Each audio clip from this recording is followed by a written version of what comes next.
Hadirin sidang subuh rahimakumullah. Alhamdulillah kita masih bisa berjamaah subuh, alhamdulillah.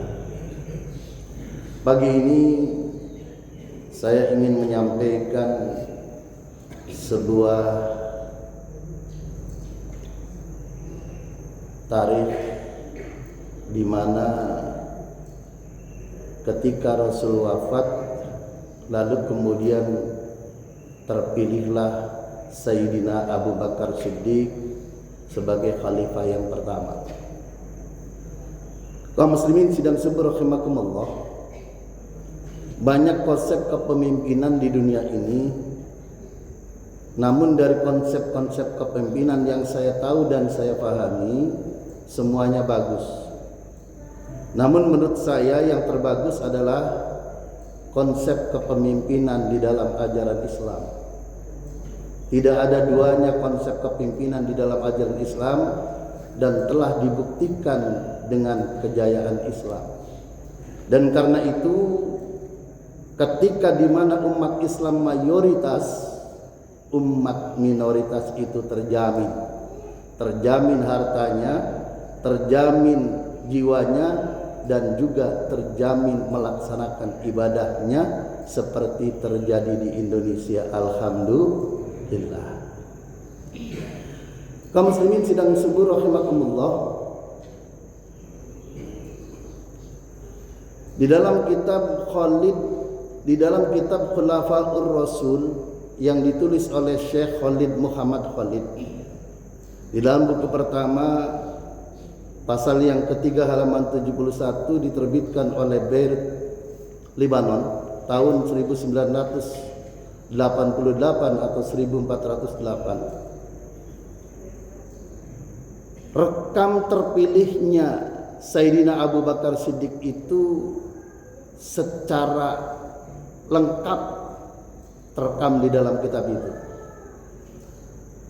Pada suatu hari, di hari wafatnya Rasulullah sallallahu alaihi wasallam, Rasul masih belum dikebumikan.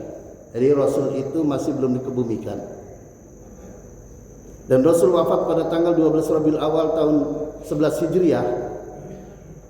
Berkumpullah orang-orang asli Madinah yang disebut kaum Ansor di suatu tempat, di suatu balai pertemuan yang bernama Saqifah Bani Sa'idah. Jadi nama tempat itu Saqifah Bani Sa'idah. Bagi yang sudah umroh atau yang sering ke sana, biasanya juga diajak untuk ke sana. Jaraknya tidak jauh dari Masjid Nabawi, kurang lebih 1,5 kilo. Bahkan kalau dari pintu 326, dari pintu Masjid 326 itu hanya kurang lebih 500 meter. Jadi artinya itu tidak jauh dari rumah Nabi Muhammad sallallahu alaihi wasallam. Orang-orang Ansor melihat wafatnya Nabi itu, mereka sudah melihat terjadi kekosongan kepemimpinan yang disebut vacuum of power. Mereka berkumpul di Saqifah Bani Sa'idah dalam rangka membicarakan kepemimpinan umat Islam setelah wafatnya Nabi. Orang-orang Ansor itu adalah akan dan menskenariokan, dari zaman dulu itu kalau soal kepemimpinan suka diskenariokan. Itu di mana-mana begitu. Menskenariokan akan memilih Sa'ad bin Ubadah sebagai khalifah yang pertama. Wah, ini Pak, insyaallah. Jadi ketika orang-orang Ansor sudah berkumpul di balai pertemuan dan mereka sudah kumpul banyak orang di situ, akan membaiat, mengangkat dari kelompoknya itu Sa'ad bin Ubadah menjadi khalifah. Rupanya Allah tidak berkehendak. Kejadian itu lalu kemudian kedengaran oleh Umar bin Khattab, dan kemudian Umar bin Khattab berserta Abu Bakar Siddiq dan Abu Ubaidah bin Jarrah datang ke pertemuan itu.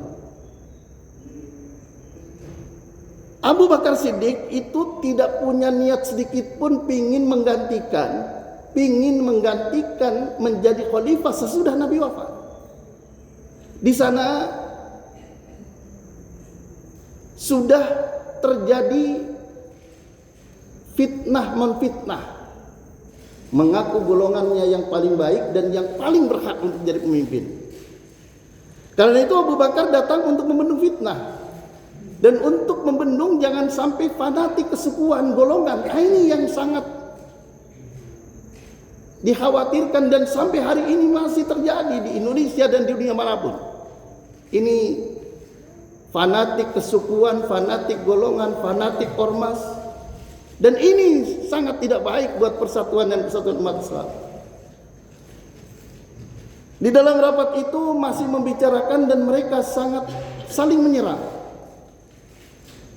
Dalam kitab itu disampaikan, wa'lam fadhahaba Abu Bakr ila Saqifah wa ma'ahu Umar wa Abu Ubaidah bin Jarrah. Maka pergilah Umar bin Khattab, Abu Bakar Siddiq dan Abu Ubaidah bin Jarrah. Lam yusari Abu Bakrin liyahtajizal khilafati li nafsihi wa innama sar'a li kuffal fitnah awalan thumma liyakbaha jimahat ta'ifah. Abu Bakar itu cuma ingin membendung fitnah dan cuma ingin jangan sampai terjadi fanatik golongan. Kaum muslimin sidang subuh rahimakumullah. Orang-orang di dalam pertemuan itu sudah meneriakkan, ya lil ansar wa ya lil muhajirin. Wah, itu sudah gontok-gontokan tuh antara orang ansar sama orang muhajirin. Tapi nggak ada orang muhajirin sini. Jadi artinya apa? Ini dulu saja itu sudah fanatik kesukuan, fanatik golongan, fanatik ormas. Ini tidak boleh di dalam Islam ada begitu itu. Makanya dulu Pak, kalau pengurusnya itu dari Sunda, semua dari Sunda semua. Itu dulu di Mayasari. Dan juga yang lain. Nah, fanatik simbol, fanatik golongan, fanatik ormas, fanatik kelompok tidak boleh. Kalau dia itu muslim, kalau dia itu rukun imannya sama, rukun Islamnya sama, nabinya sama, Al-Qur'annya sama, dia adalah saudara kita insya Allah. Hadirin kaum muslimin sidang subuh rahimakumullah. Kembali ke tempat Saqifah Bani Sa'idah. Abu Bakar Siddiq melihat hal yang demikian ini berbahaya ini. Kalau setelah Nabi wafat, ini pecah umat bergolong-golongan, maka umat Islam akan hancur. Di dalam Al-Quran, Abu Bakar teringat was-sabiqunal awwalun minal muhajirin wal ansar. Dan golongan yang lebih dulu dan mula pertama masuk Islam adalah golongan muhajirin. Baru kemudian diikuti dengan golongan ansar. Ini menunjukkan bahwa Abu Bakar menginginkan agar kelompok muhajirin harus lebih diutamakan daripada kelompok kaum ansar. Hadirin kaum muslimin sidang subuh rahimakumullah. Abu Bakar pun kemudian teringat bahwa jabatan atau kedudukan itu tidak boleh diberikan kepada orang yang eager, kepada orang yang mengharapkan dan meminta-minta, apalagi sampai memfitnah orang lain agar dirinya yang jadi. Ini dilarang. Dulu Nabi menjadi Nabi, Nabi Muhammad SAW ketika menjadi Nabi dan menjadi kepala pemerintahan dan sekaligus kepala negara, itu pamannya Abbas bin Abdul Muttalib itu minta, wahai keponakanku, wahai Rasul, tolong berikan aku jabatan untuk memimpin wilayah. Kalau bahasa sekarang jadi gubernur. Oleh Nabi tidak dikasih. Karena Abbas bin Abdul Thalib berarti menginginkan. Ini di dalam bahasa aslinya, wa inda Abu Bakr la yadhkuru dzalika al-yawm alladhi dhahaba fihi al-Abbas ammun Nabi sallallahu alaihi wasallam, pamannya Nabi Abbas, yas'aluhu an yuwallihi wilayah, ingin menjadi gubernur di suatu wilayah. Fa ajabahu alaihi salam qailan, maka kemudian Nabi bersabda, inna wallahi la nuwalli hadzal amra ahadan yas'aluhu au ahadan yakhrisu alaihi. Abu Bakar teringat kepada sabda Nabi, sungguh demi Allah kami takkan menyerahkan jabatan ini kepada orang yang meminta atau orang yang mengharapkan. Jadi kalau ada orang yang menginginkan jabatan, berarti sudah punya kepentingan. Jelas? Hadirin kaum muslimin sidang subuh rahimakumullah. Sebenarnya orang yang mengerti manakala ditunjuk menjadi memiliki atau mendapatkan jabatan, maka jawabannya bukan alhamdulillah. Inna lillahi wa inna ilaihi raji'un. Kenapa? Karena tanggung jawabnya berat. Apalagi dalam kepemimpinannya terjadi perpecahan dan ketidakpersatuan. Ini bahaya. Maka kalau ada pemimpin yang kemudian sampai rakyatnya atau umatnya berpecah belah, di akhirat itu akan dimintai pertanggungjawaban. Hadirin kaum muslimin rahimakumullah. Singkatnya, ketika Abu Bakar sudah berada dan sudah menengarai, melihat dan memperhatikan bahwa kaum Ansor itu merasa sebagai orang yang paling berjasa di dalam Islam. Ini orang-orang Al-Muhajirin, orang-orang yang dari Mekah datang ke Madinah itu datang tidak bawa apa-apa. Mereka ditolongi orang-orang Ansor. Yang tidak punya rumah dipinjami rumah, yang tidak punya rumah dikasih rumah, bahkan sampai yang tidak punya istri ditawari istri.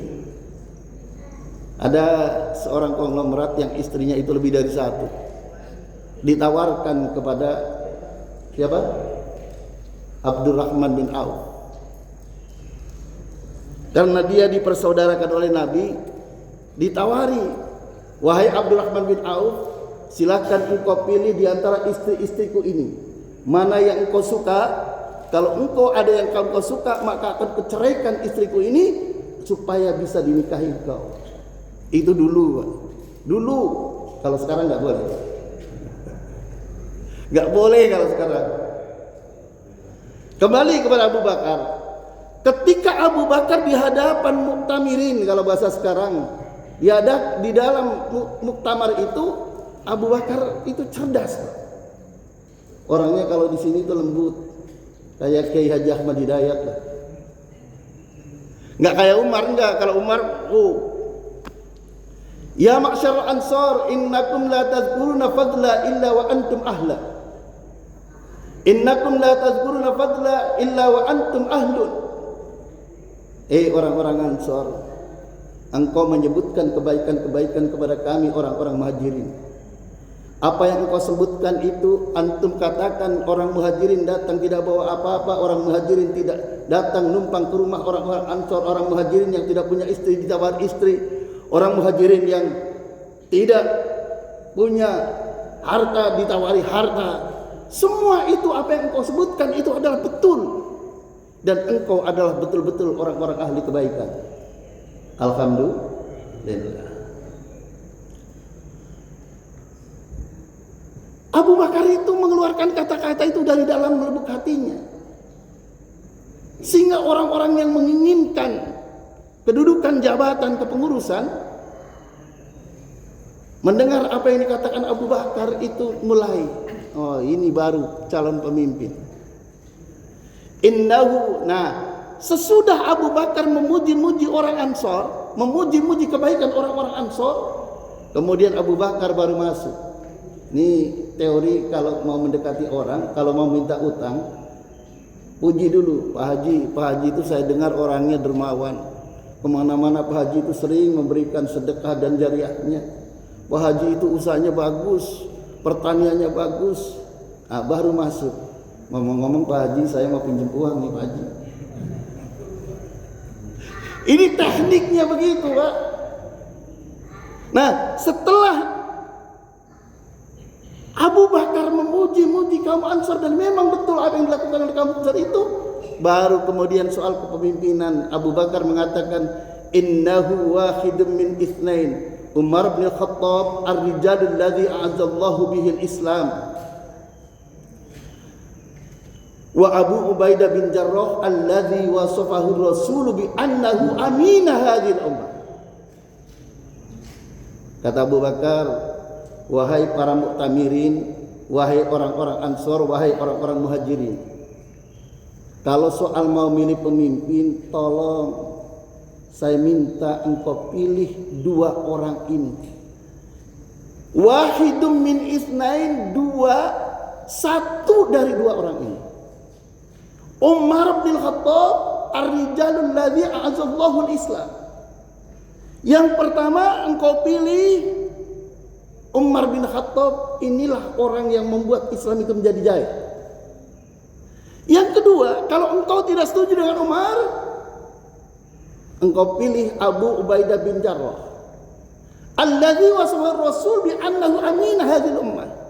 Ini orang yang digelari oleh Rasul adalah orang yang terpercaya, pemegang amanah yang paling bagus. Hadirin kaum muslimin sidang subuh rahimakumullah. Ini kalau saja Umar mau saat itu dibilang begitu, maka pasti Umar yang jadi khalifah yang pertama.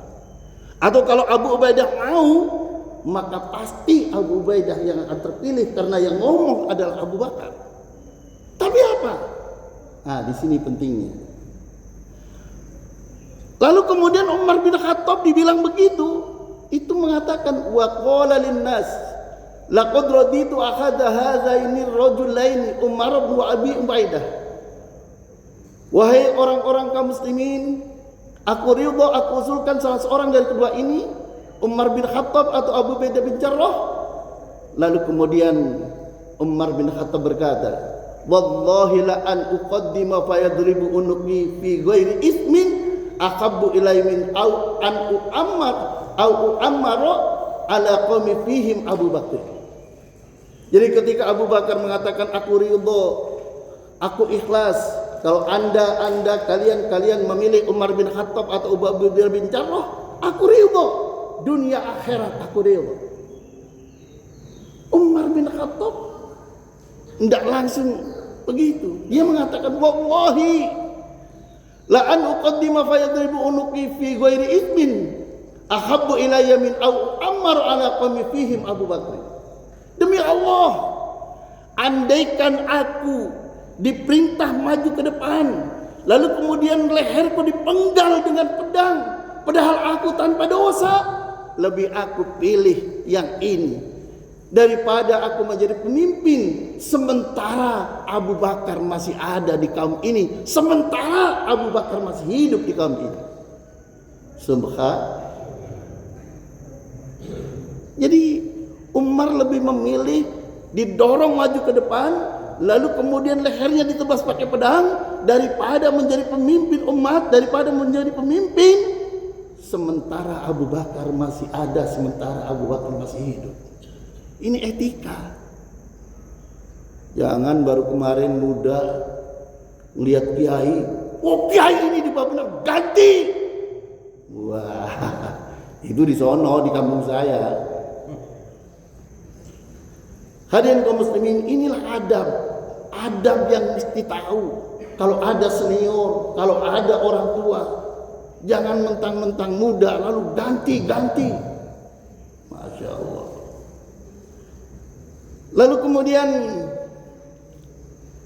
kenapa? Padahal Umar itu adalah orang yang menjadikan Islam itu jaya. Begitu juga Abu Ubaidah bin Jarrah. Ketika dia disebut namanya, pilihlah salah satu di antara dua, Umar bin Khattab atau Abu Ubaidah bin Jarrah. Abu Ubaidah bin Jarrah itu kemudian keluar keringat dingin, bercucuran dari tubuhnya, itu keringat, matanya merem, tidak berani membuka mata karena dia malu, karena dia takut, tidak pantas menjadi pemimpin manakala masih ada yang namanya Abu Bakar, manakala masih ada yang namanya Umar. Buka mata pun tidak berani, dia bercur-curan keringat. Subhanallah, karena malunya. Inilah etika, inilah yang pasti kita tahu. Jangan dianggap bahwa kalau orang tua itu pasti tidak benar. Subhanallah. Ini contoh pemimpin. Jadi artinya apa? Kalau mau dibilang hebat dan yang paling pintar, ini bukan berarti yang lain tidak pintar. Itu Ali bin Abi Thalib.